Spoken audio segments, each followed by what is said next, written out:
Repo rate घटने और ready reckoner के बढ़ने के बाद से मुंबई के डेवलपर्स क्या रणनीति अपना रहे हैं, इस पर मैंने बात की क्रेडाई एमसीएचआई प्रेसिडेंट और सेक्रेटरी से। उन्होंने क्या कुछ कहा, आपको सुनाते हैं। हमने देखा कि 25 बेसिस पॉइंट रेट कट हुआ है, आरबीआई ने कट किया है, इसका कैसा इम्पैक्ट देख रहे हैं? हमारा ये मानना है कि ये 25 बेसिस पॉइंट बहुत इनकरेजिंग है। ये पूरा गवर्नमेंट को मैं डेफिनेटटली हम लोग ये बोलेंगे कि बहुत अच्छा बोल्ड मूव और अच्छा मूव है to give stability to the market.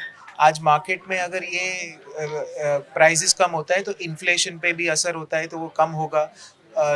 There will be rate cuts in terms of interest and all of that, which will only bring more liquidity in the market, which will help people to take and continue taking their decisions of buying homes. तो इससे जब liquidity बढ़ती है तो definitely उनका जो consumption के लिए खर्चा होता है या घर के लिए खर्चा होता है, जिसे हम डेवलपर्स है तो हमारे लिए उनका घर खरीदना एक बहुत इंपॉर्टेंट चीज़ है। जब लिक्विडिटी रहती है तो वो एक डिसीजन उनका लेना बहुत फास्ट हो जाता है और ये डिसीजन से कॉन्स्टेंटली अब ये होगा और स्टेबिलिटी बढ़ती रहेगी और ग्रोथ होते रहेगा।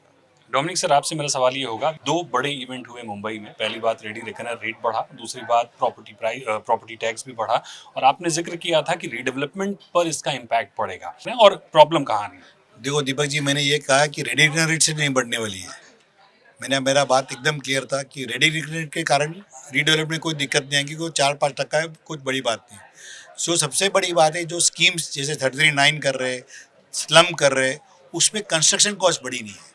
आज कंस्ट्रक्शन कॉस्ट में कैसा है कि उन्होंने खाली 3500 रुपये का लिया है, पर 3500 में जीएसटी नहीं लिया है। 18% जीएसटी जो इनपुट क्रेडिट बिल्डर को नहीं आता, अल्टीमेटली वो सोसाइटी को प्रोडक्ट जब पास ऑन होता या प्रोडक्ट को पास ऑन होता। अगर वो थोड़ी जानकारी महाराष्ट्र गवर्नमेंट ने ली होती कि 18% जीएसटी ऐड करे तो वो काफ़ी फ़र्क पड़ेगा। वो जो पीडब्ल्यूडी की जो 3500 की 3150 की आई है, 5% जैसा उन्होंने लैंड में बढ़ाया, 5% उसमें बढ़ाया, पर 18% जीएसटी गिनी नहीं।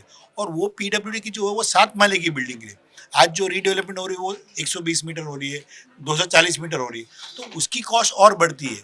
ये सब बढ़ने के कारण वो they should make a category, जैसे आपने लैंड में कैटेगरी बनाया कि भाई फ्लैट है, कमर्शियल ऑफिस है, शॉप है, तीनों के रेट अलग है, तो ऐसे भी 7 माला, 70 माला, 120 माला, तो 3 कैटेगरी अलग अलग हो जाएंगे।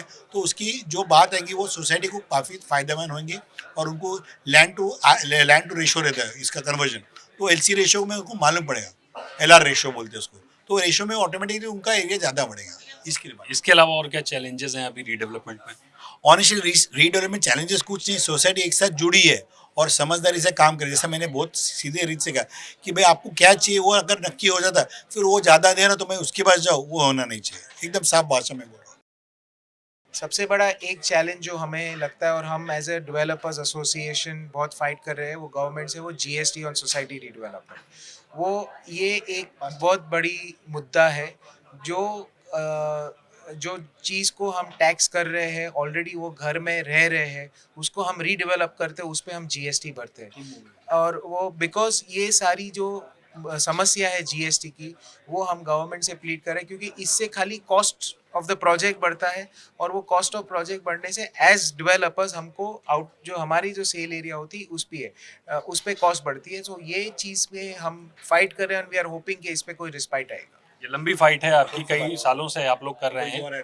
इसमें कैसा है, इमूवेबल प्रॉपर्टी में जीएसटी लगता नहीं, but because they are saying that we are giving a service to the existing member and building him, उस पर 5% पूरे वैल्यू पे लग रही है।